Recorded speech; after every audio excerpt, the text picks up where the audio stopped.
In 22 BBY, the Republic passed the Military Creation Act, which formally reversed the Republic military's dissolution in the Rusan Reformation 1,000 years earlier. That same day, mere hours after the Act's passage, a Republic army composed of elite clones descended on the planet Geonosis, sparking the Clone Wars. This new army was a complete mystery to most people in the galaxy. It came out of nowhere, just when the Republic needed it. Even more mysterious was the little-known planet from which this army came, the water world Kamino. The domain of a secretive species of cloners, Kamino hadn't been a member world of the Republic before the Clone Wars. In fact, it wasn't even located within the galaxy proper. After the start of the war, Kamino joined the Republic and became a political power player virtually overnight. But even then, this remote military stronghold remained a complete mystery to the people of the galaxy and, to a lesser extent, even many Star Wars fans. But in this video, we'll be uncovering all the secrets of Kamino, delving into this planet's features, its ancient past, and the people who called it home.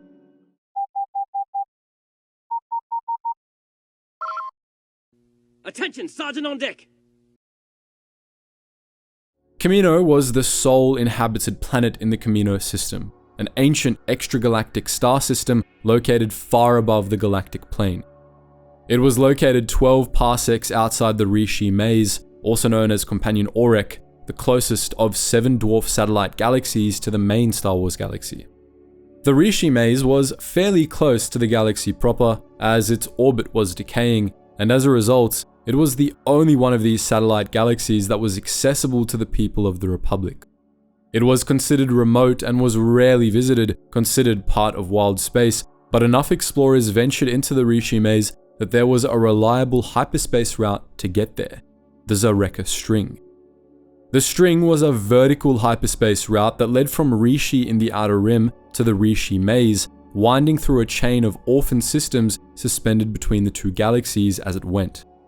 One of these wayward star systems was the Kamino system.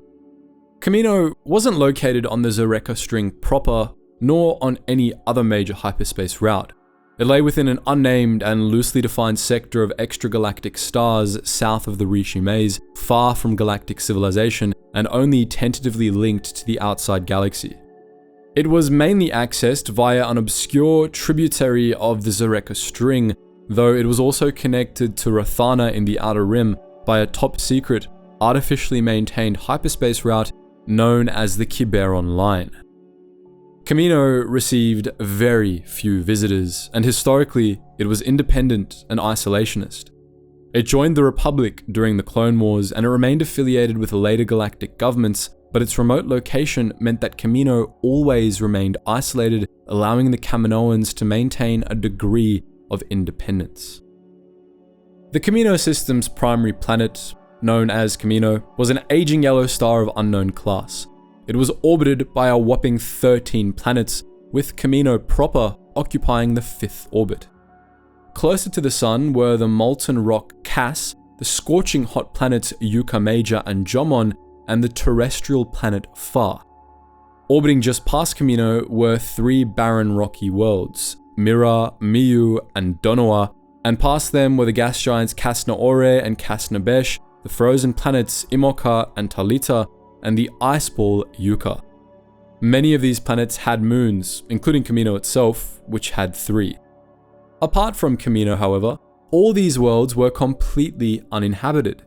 The only other body in the Kamino system that the Kaminoans had even bothered to explore was the smallest of their moons, Korasa, a world of moon dust and snow dunes where the Kaminoans once had a minor outpost which was abandoned long ago.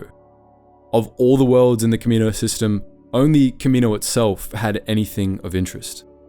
Kamino was a terrestrial planet, but it was considerably larger than most terrestrial worlds, with a diameter of 19,270 kilometers, making it close to 150% the size of Earth.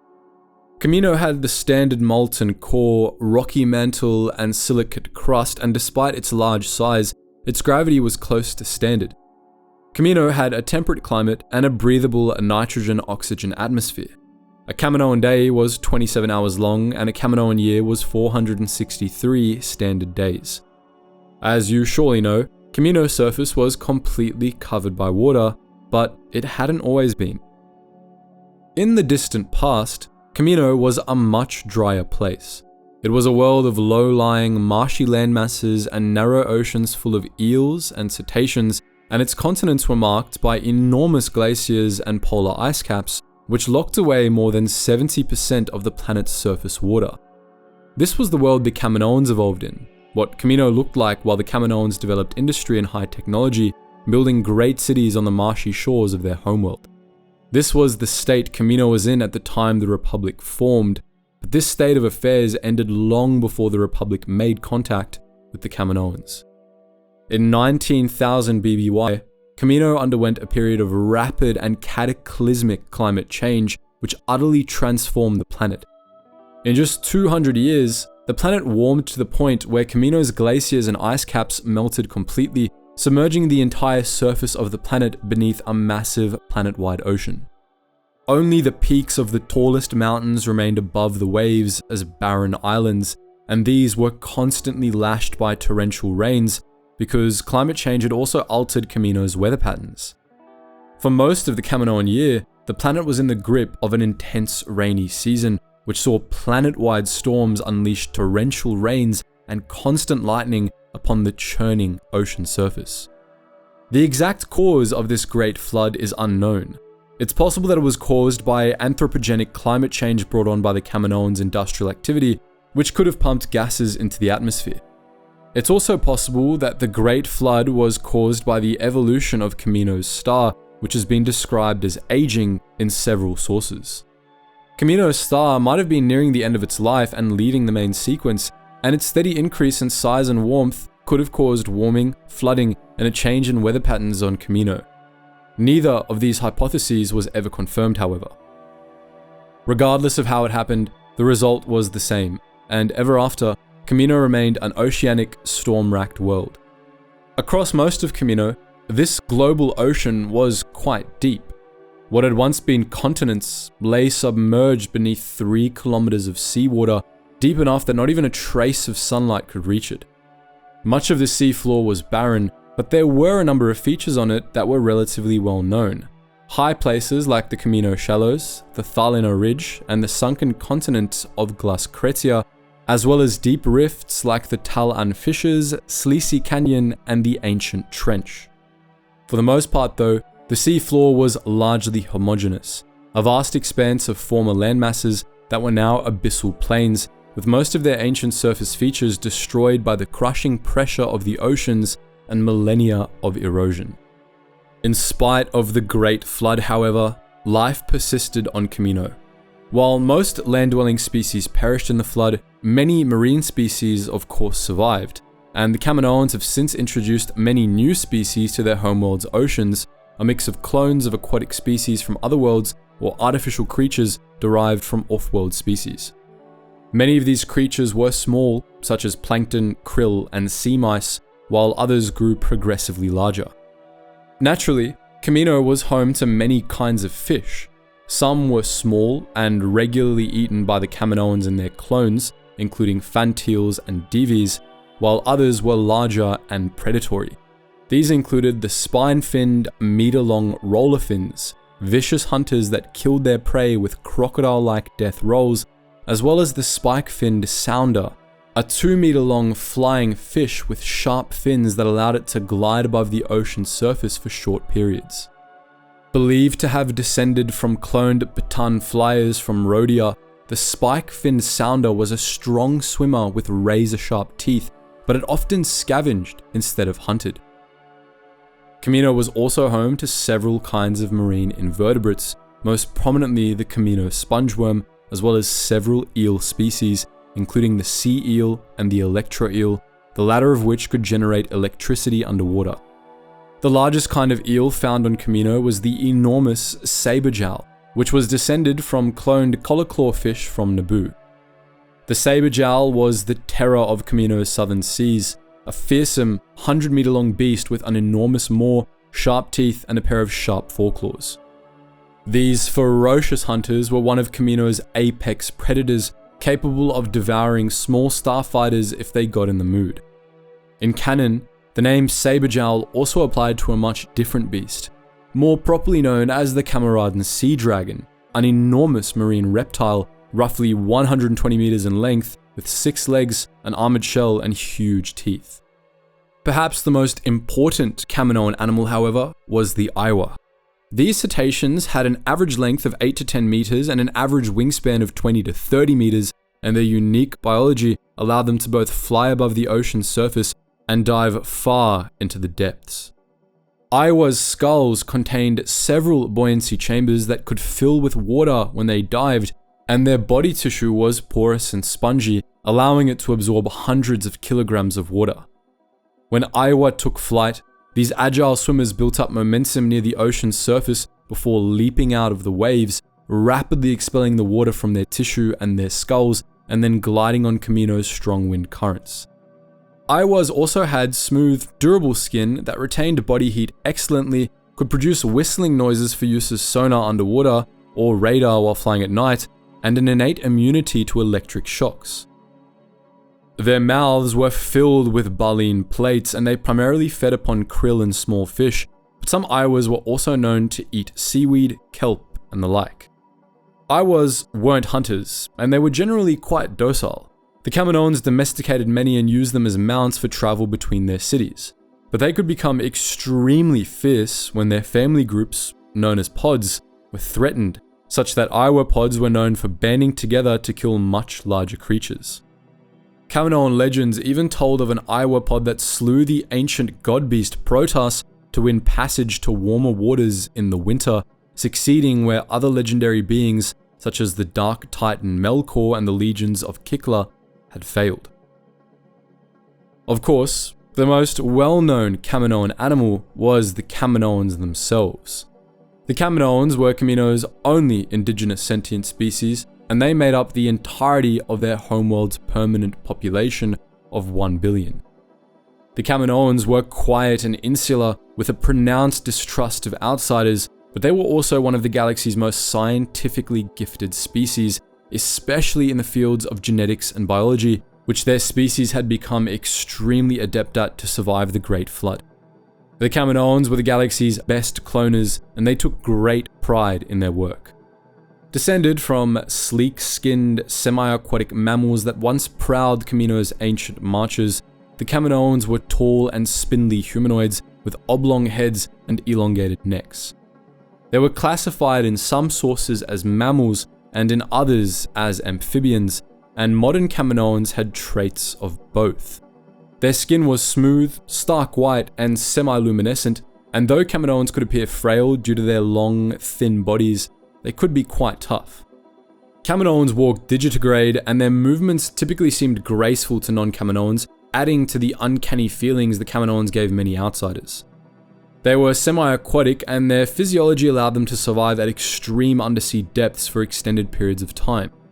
Their smooth skin made them more hydrodynamic, and their long, slender limbs made them excellent swimmers. Nonetheless, the Kaminoans were air breathers, and this meant they weren't capable of staying underwater long term. Likely due to a mix of historical pressures and genetic engineering, Kaminoans needed very little food to survive, and their tiny mouths were well adapted to this lack of food. In contrast, the Kaminoans' dark, glassy eyes were much larger, and they were more powerful than the eyes of most humanoids. The Kaminoans' eyes allowed them to see clearly in murky or dark waters, and they could see well into the ultraviolet spectrum, allowing them to perceive colors that weren't visible to humans and most other species. The Kaminoans favored ultraviolet colors in their decor and interior design, which caused the interiors of their cities to appear stark white to off-worlders, if not to the Kaminoans. Sexual dimorphism was minimal among Kaminoans, with the only real physical difference between males and females being a fin-like head crest that males had and females lacked. Nothing is known about Kaminoan reproductive habits, apart from the fact that modern Kaminoans didn't reproduce naturally anymore, instead creating new members of their species in labs and genetically tailoring them for certain purposes. Kaminoans matured quickly and became adults by age 11. Most Kaminoans retained their physical prime until age 40 and were considered elderly over age 80, but some Kaminoans were genetically modified to have extraordinarily long lifespans. Originally meant to be able to survive extremely long journeys through space as part of a scrapped Kaminoan space exploration project, these modified Kaminoans could live for thousands of years. They spoke a language that was also known as Kaminoan, although very little is known about it. They generally didn't teach this language to outsiders, and many Kaminoans used basic or other languages in order to interact with non-Kaminoans. Generally, those who were meant to work with outsiders were trained to be polyglots from a young age, while Kaminoans that weren't expected to interact with outsiders just learned Kaminoan. On the whole, there was very little physical or genetic variation among them due to thousands of years of genetic culling. The Kaminoans were one of the most genetically homogeneous species in the galaxy, in fact. Apart from the males' head crests, the only physical feature that differed between Kaminoans was eye color. They could also be Force-sensitive, although this was vanishingly rare, and Force-sensitive Kaminoans were sometimes ostracized due to their non-conformity. Their emphasis on homogeneity wasn't just limited to physical appearance or genetics either. They pursued it in all aspects of life, and as a result, the Kaminoans were also uniquely homogeneous in ideology and even basic mannerisms. Kaminoan society was fairly secretive, and as a result, many aspects of life on Kamino are unknown. Both among outsiders and among their own kind, Kaminoans were typically aloof but polite, rarely showing emotion or sentimentality. They placed little to no value on individuality, and they almost always stayed professional, devoted entirely to their specific niche within Kaminoan society. Individuality was tolerated in Kaminoan society, and youth especially were allowed to develop interests and select a career of their choice within their assigned niche, but all Kaminoans were expected to put the community first and themselves second in every aspect of their lives. They felt emotions, but expressing emotion was taboo within their society, and the Kaminoans had a near total lack of emotional understanding as a result. The only time they would usually allow themselves to feel openly was when practicing Nara, a sort of ballet through which the Kaminoans expressed their emotions physically. On top of this, they lacked a sense of morality, and because of these two traits, the Kaminoans saw themselves as a very logical species, making decisions out of pragmatism and their culture's prevailing sense of scientific rationalism rather than the illogical emotional impulses of other species. Despite this, Kaminoan society did have its fair share of irrationalities. For instance, they were insular and tended to distrust outsiders, something that was reflected in their isolationism. They weren't overtly xenophobic, but they did look down on most other species for reasons we'll discuss later. Now that we've got the basics on the Kaminoans out of the way, it's time to delve deeper into their culture and collective psychology, and to do that, we need to return to the story of Kamino's ancient apocalypse, the Great Flood of 19,000 BBY. Prior to the flood, the Kaminoans had built an advanced industrial civilization along the coastlines of their world. They lived in simple earthen homes on the coast, a holdover from earlier traditions, but they had industry and technology to match any of the great worlds of the Republic. They built great public works, such as the coastal city of Derem and the clock spires of Harai-Nova, and connected it all with transport tubes dug into the bedrock of their continents. Kaminoan society in those days mirrored Republic society in most respects, but with a much stronger focus on community and the collective.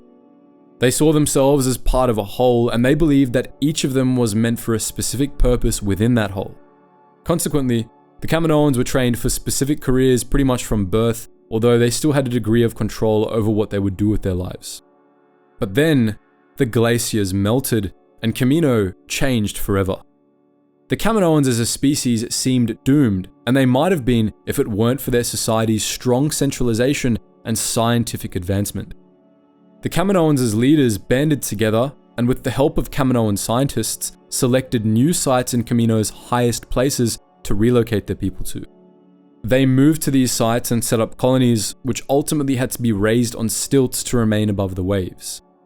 Thanks to this effort, Kaminoan civilization survived the flooding of their cities, but this alone wasn't enough to enable them to survive. This was when the darkest aspect of their society was born, as Kaminoan scientist Kosai described in Republic Commando True Colors.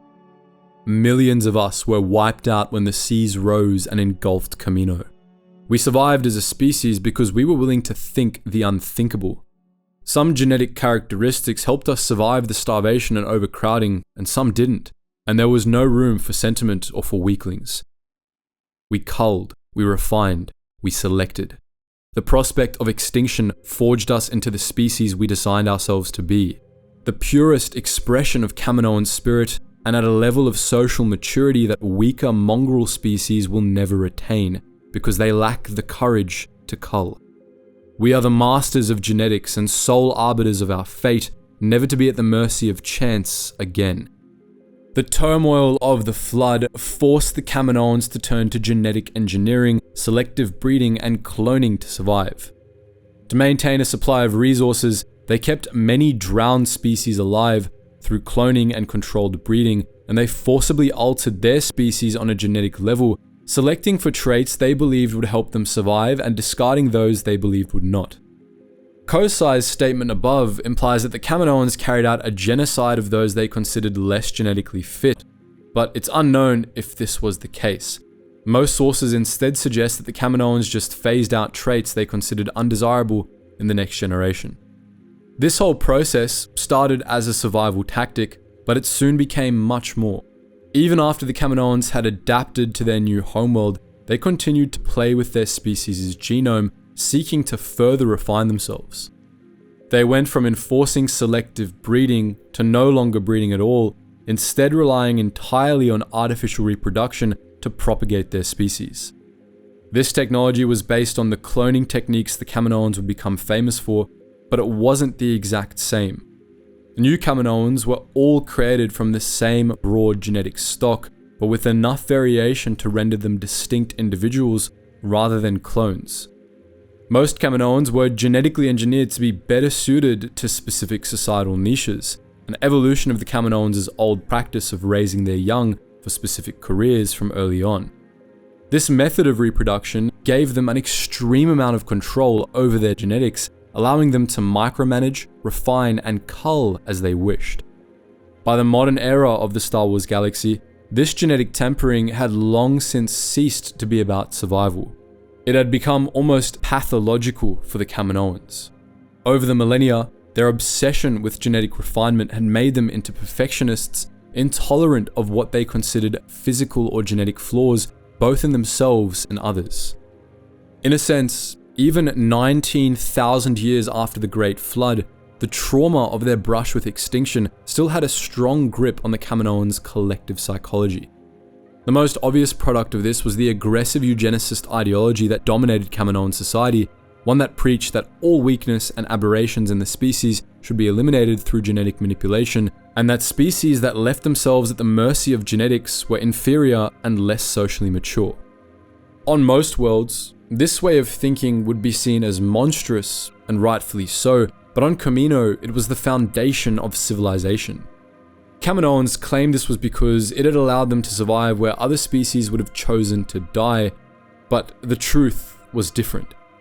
They saw themselves as a mature species, genetically and culturally, one that controlled its own destiny, no longer subject to the whims of evolution. They believed they had evolved beyond the irrational, emotionally driven philosophies and moralities of other species, that their society was built solely on a kind of logical, objective scientific rationalism. They saw their eugenicist ideology as just an extension of this, an obvious fact of the universe that more emotional species were too irrational to accept. But this was a lie. Eugenics, after all, isn't science, but an ideology that masks itself in the language of science, and its foundations are anything but scientific.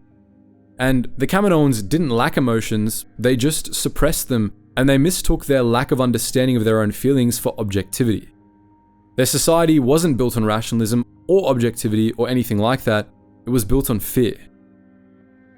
In the quote from Kosai we brought up earlier, we got a hint of this fear in the last thing Kosai said, that the Kaminoans would never be at the mercy of chance again. Though they'd never admit it, as they lacked the emotional clarity to understand that this was what they were feeling, the Kaminoans lived in terror of their world again being destroyed by a chance disaster. To assuage that fear, they had, as a society, become deeply obsessed with control. Control over their environment, over their people, and above all, over their own genetics. This was the true reason for the Kaminoans' genetic perfectionism, their eugenicist ideology, and many other aspects of their society as well, such as their distrust of outsiders. The constant genetic engineering wasn't to make the species stronger in a general sense, nor was it a response to any material condition.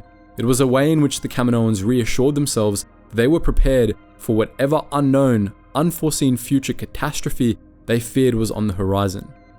They saw this potential cataclysm everywhere they looked, whether in their own potential genetic weaknesses or in the interference of off-worlders in Kaminoan society. In particular, the Kaminoans feared anything they couldn't control, as well as any aberrations in things they could. A prime example of this was the way Kaminoans treated those of their species who were born with green eyes. Most Kaminoans had grey, yellow, or blue eyes, and they actually grouped themselves into quasi-caste based on eye colour. Grey-eyed Kaminoans served as administrators, yellow-eyed Kaminoans performed skilled work, and menial labour fell to blue-eyed Kaminoans. But very rarely, due to genetic mutations the Kaminoans were unable to isolate, a Kaminoan would be born with green eyes. Such individuals would be killed immediately after birth, and they weren't only viewed as genetically inferior, but a threat to Kaminoan society as a whole.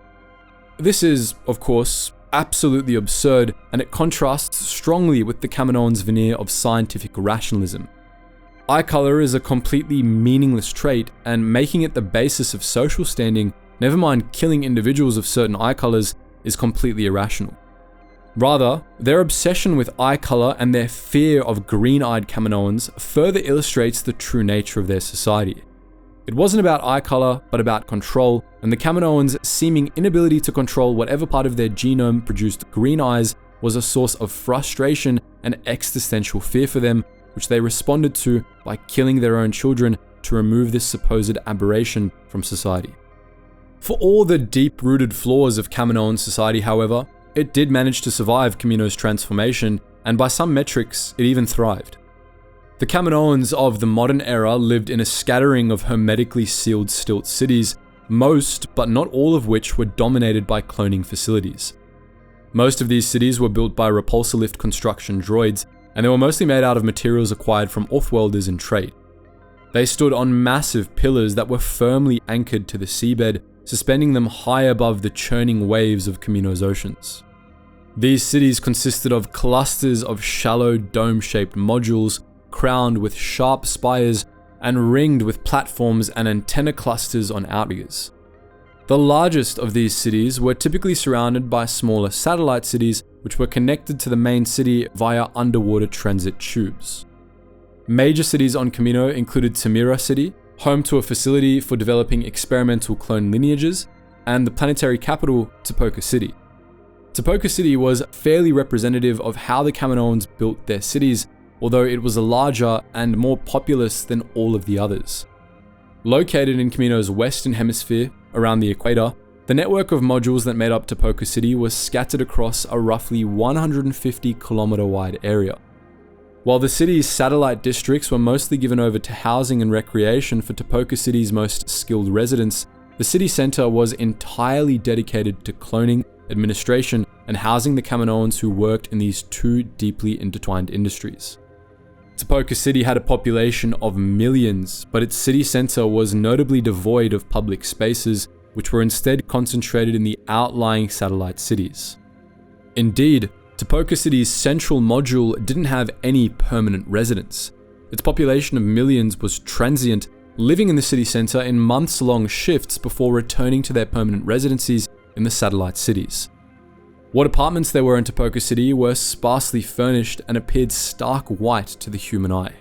Typically, the only furnishings were basic chairs and tables that descended from the ceiling on stalks and retracted when not in use.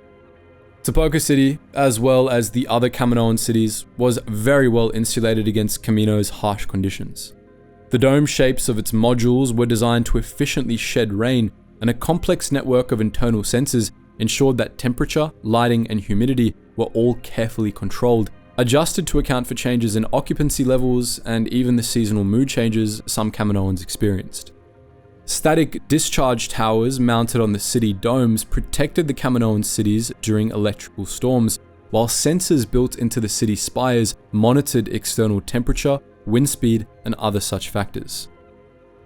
More powerful sensors and a network of high-performance communications towers alerted the Kaminoan authorities to spacecraft approaching Kamino. Kaminoan cities each had their own internal thermonuclear power plants, which were powered by hydrogen extracted from Kaminoan seawater, and they also used Kamino's constant electrical storms to charge up reserve power supplies. The cities collected rain in ducts for their water supply, and they also hosted emergency desalination plants that could convert seawater into pure distilled water in a pinch. Food was likely grown in hydroponic gardens or sourced from cloned animals. Within many of their sealed cities, the Kaminoans had preserves where they carefully maintained stocks of land animals that had been otherwise wiped out during the Great Flood, and they also cloned Aiwas for use as mounts. Though the different modules of the Kaminoan cities were connected by underwater transportation tubes, Aiwas were the Kaminoans' main method of traveling between their cities, as more advanced vehicles were vulnerable to being disabled by Kamino's fearsome electrical storms. Kaminoan Aiwa riders would usually spend most of their journeys underwater to avoid lightning, surfacing only when they neared their destinations. The Kaminoans also used Aiwas to travel to the submerged ruins of their ancient cities. Most of these cities had become home to communities of aquatic organisms, with their ancient sunspires serving as anchors for the rhesoral reefs and their transit tubes now home to many fearsome predators. They made pilgrimages to many of these ruins, not for scientific or archaeological purposes, but simply to honor the memory of their ancestors and think back on a different time. The Kaminoan city's powerful sensors and communications infrastructure allowed Kamino Space Control to monitor all incoming traffic well before it entered Kamino's upper atmosphere. This allowed the Kamino Planetary Defense Forces to prepare for any unwelcome visitors, which Topoka City and all other Kaminoan settlements were insulated against. Kaminoan cities featured powerful deflector shields and even turbo laser turrets, which were retracted behind armored doors when not in use, for defense against hostile off-worlders. But not all off-worlders that came to Kamino needed to be dealt with via turbo laser, and Topoka City also featured a great many landing pads, both for local crafts and for visitors. Most of Kamino's landing pads were uncovered despite the planet's harsh climate, although localized shield generator arrays protected visiting craft from electrical damage, and sensor masts alerted Kaminoan authorities to unauthorized visitors to the landing pads. Topoka City did have a few sealed hangars as well. However, since it served as Kamino's primary spaceport, most of these were attached to the city's military facilities, but a few smaller landing pads featured small enclosed hangars for VIP craft. Topoka City contained numerous office complexes, including Kamino's government suites, operation centers for space control and planetary defense, and scientific facilities, as well as apartments for those on assignment to the city center, and the Har-Zur Library and Records Office. Maintenance access ways wound through the upper reaches of the city domes, providing access to the dome's exterior for construction and repair work, which usually took place during the brief dry seasons. Manufacturing facilities were scattered throughout the complex, many of them designed to construct or maintain labor droids, which the Kaminoans used extensively for maintenance, assistance in cloning projects, and other such duties.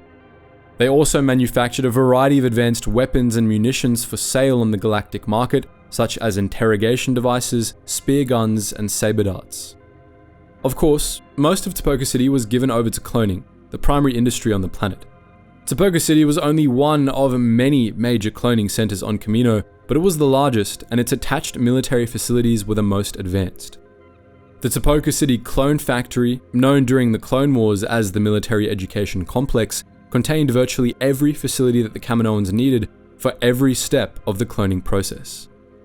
DNA samples were stored in secure holding rooms and pored over by Kaminoan scientists in sprawling laboratories, while clones were created in hatcheries and nurtured in growth jars in cavernous halls deep in the complex. As they grew to maturity, clones were housed in huge barracks complexes which were attached to mess halls, medical facilities, and other support annexes. In reconditioning centers, The Kaminoan cloners reconditioned or terminated aberrant clones, while the other clones spent their days learning and training in preparation for whatever duties their eventual purchasers intended them for. Sometimes, this was done via flash training in large learning halls. At other times, this was done in one of the complex's many sprawling training areas. Tipoca City housed a variety of training facilities. Some were drill halls or conventional training grounds, some of which were located indoors and others located outdoors on the platforms between the main domes, clustered between the landing fields and parade grounds. But the most rigorous training went on in the VABs, the Variable Atmosphere Battle Simulators. These kilometer-long halls could be configured to realistically simulate a variety of environments, from frigid tundras and snowy mountains to searing deserts and even volcanic badlands. Repulsor lift plates in the floor could be adjusted to simulate a variety of topography, and they could be buried under soil, sand, snow, or other such terrain. Powerful wind machines and atmosphere generators could create a variety of weather patterns and temperatures, from snow and hail to extreme heat and radiation storms. All of it was used to create highly intricate battle simulations that would prepare clone soldiers to fight in a wide variety of environments. Prior to and during the Clone Wars, virtually this entire complex was given over to the production and training of the Grand Army of the Republic, but a few parts of the Kaminoans' cloning facilities remained open to other uses. Chief among these was the Malio Preserve Units, a remote and isolated annex of Tipoca City where the Kaminoans stored samples of everything they had ever cloned, as well as a few rare and highly dangerous creatures that they hadn't been able to successfully clone yet. Many secrets were locked within this highly secure facility, including a Yuuzhan Vong amphistaff. Kamino's cloning industry, as well as its manufacturing industry and other lesser industries, were all centrally planned and overseen by the Kaminoans' planetary government, the Ruling Council. Based in Tipoca City, the Ruling Council was led by a Prime Minister, a role that, at the time of the Clone Wars, was filled by Lama Su.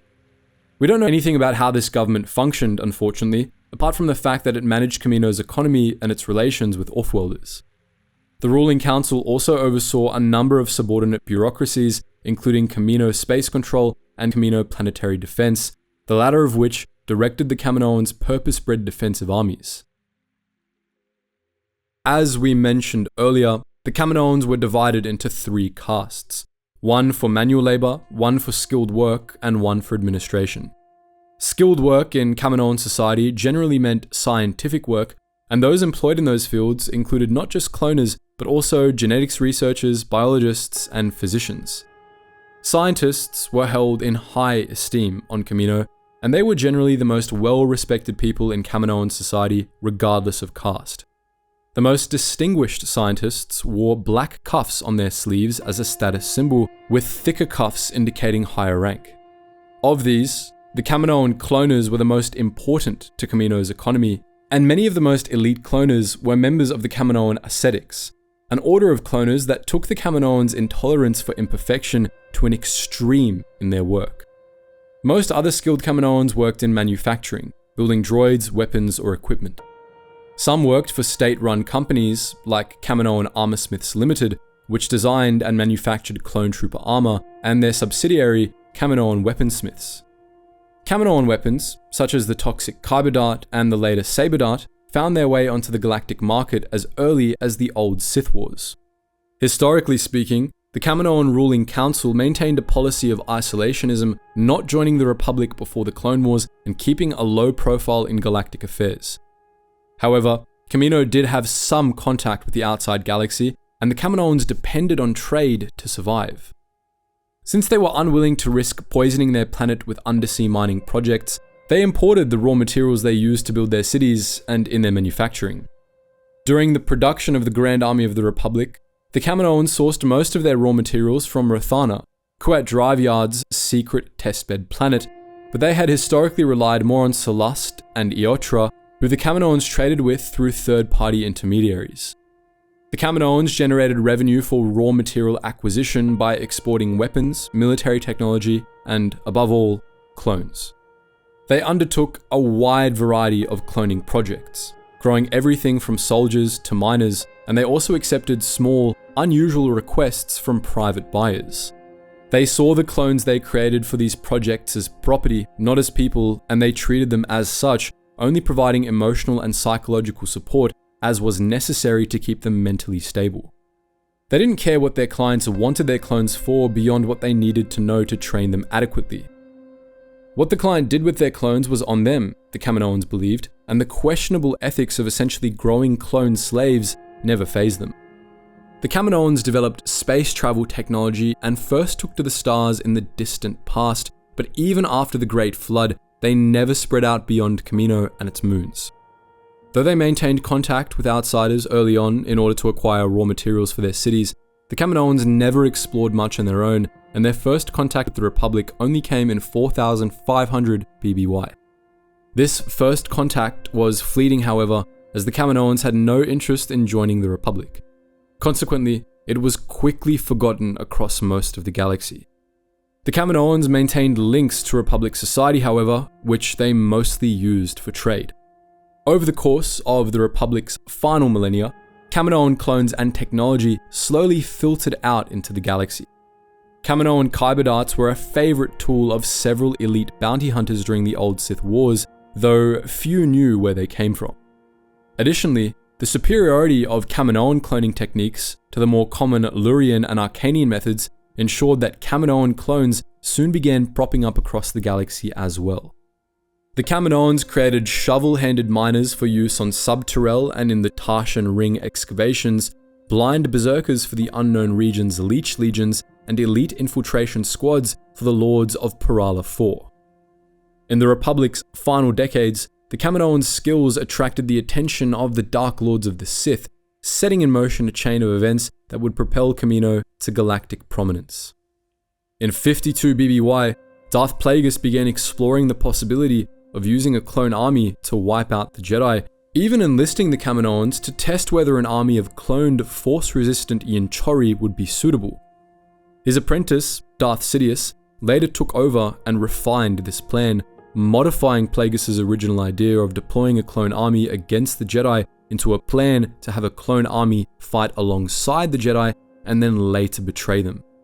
Plagueis and Sidious ultimately manipulated Jedi Master Sifo-Dyas, who was having visions of an army of the dark side rising up to crush the Republic, into placing the order for this army, which Plagueis, in his guide as Banking Clan executive Hego Damask, promised to fund.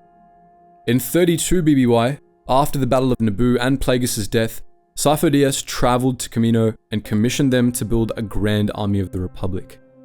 Unknowingly creating the army of the dark side he wanted to protect the Republic from.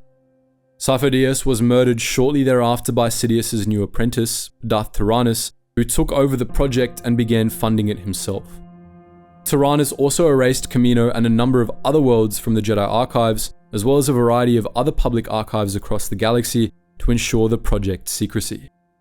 The Kaminoans were generally oblivious to all of these shenanigans, and as far as they knew, Sifo-Dyas had placed his order on behalf of the Jedi Council, and the Jedi had sent the man they knew as Lord Tyrannus to select the Prime clone, Jango Fett, and oversee the transfer of Republic funds to the project.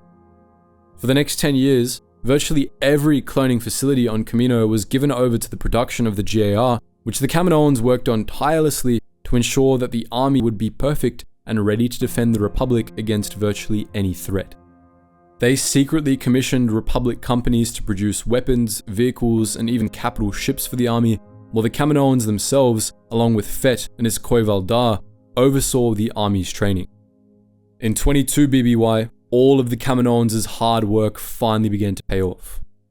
That year, Jedi Knight Obi-Wan Kenobi tracked Jango Fett to Kamino and uncovered the clone army in process, which he reported to the Jedi Council.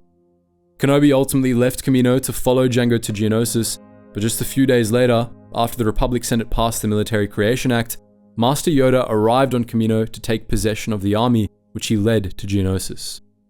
Thus began the Clone Wars, which saw Kamino become one of the most important planets in the galaxy overnight. The Kaminoans sent the first batch of 200,000 clones off with Yoda to fight in the first Battle of Geonosis, and in the months that followed, they began delivering millions of additional clones, which the Republic deployed on battlefields across the galaxy. Over the course of the Clone Wars, Kamino continued to churn out batches of clones, which the Republic began purchasing by the millions in order to provide reinforcements for its new Grand Army. Rather than begin to slow down, the Clone Army project actually expanded and became even more all-consuming after the delivery of clones began. The pressures of war even forced the Kaminoans to accelerate the later stages of clone training to send new clone troopers off to the front lines sooner. All told, the Clone Wars were a busy 3 years for the Kaminoans, who worked tirelessly to keep the Grand Army of the Republic staffed with clone troopers, officers, commandos, and even the elite ARC troopers, experimental units that the Kaminoans only reluctantly deployed early in the war. All of this gave Kamino an unprecedented level of wealth and political power. After the Battle of Geonosis, Kamino officially joined the Republic and received an exclusive seat in the Galactic Senate. Kamino's new senator, the elderly Halle Bertoni, spent the war lobbying the Senate to purchase even larger orders of clone troopers, and though she didn't exactly make it a secret that she was acting purely out of her government's self-interest, she became a respected member of the Senate's militarist faction. Of course, the Clone Wars also made Kamino a target. The planet experienced no less than 3 full-scale invasions over the course of the conflict, not counting a number of minor sabotage missions. The first invasion, which took place 3 months into the war, saw the Separatists land ground forces at Tapoka City in order to capture the cloning facilities, only to be turned back by the Jedi and the ARC troopers. The second attempt, which took place in 21 BBY, was similar, although this time the combined armies of General Grievous and Asajj Ventress came perilously close to destroying the clone factories and stealing vital DNA samples.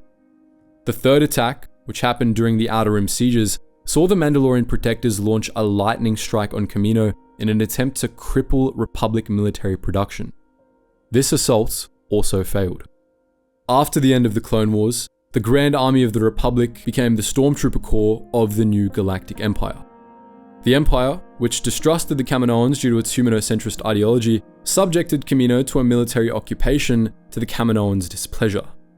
Additionally, although the Empire continued to purchase new orders of clone stormtroopers from the Kaminoans, it began augmenting the Stormtrooper Corps with non-Kaminoan grown clones and non-clone human recruits, and it staffed its other military branches exclusively with non-clones. Kamino was also deprived of its Senate representation, and on the whole, the rise of the Empire saw the Kaminoans lose much of their political power.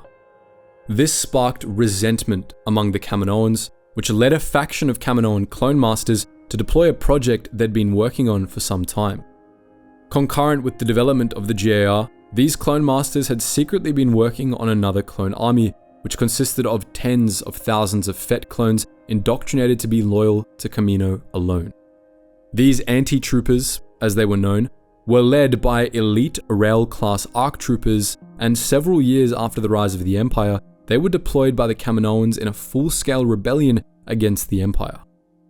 The Kaminoan clone rebellion was ultimately crushed by the 501st Legion thanks to the assistance of Boba Fett, but the Empire covered up the incident nonetheless, and it kept a tight grip on Kamino forever after. Following the clone rebellion, clones were largely phased out of the Stormtrooper Corps, but they were never phased out completely, and the Empire continued to force the Kaminoans to grow and train soldiers for them. After the Battle of Endor on 4 ABY, the Empire withdrew from Kamino, which joined the New Republic. After decades of occupation, the Kaminoans had finally regained their independence, but this came at a cost.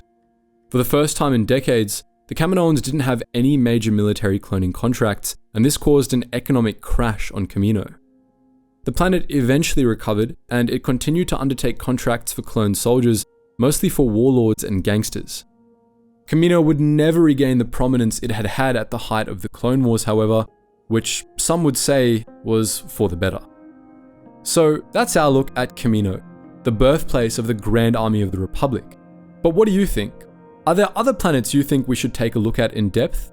What aspect of Kamino or Kaminoan society are you interested in the most? Let us know all that and more in the comment section below. And as always guys, thank you so much for watching, and I hope to see you in the next video.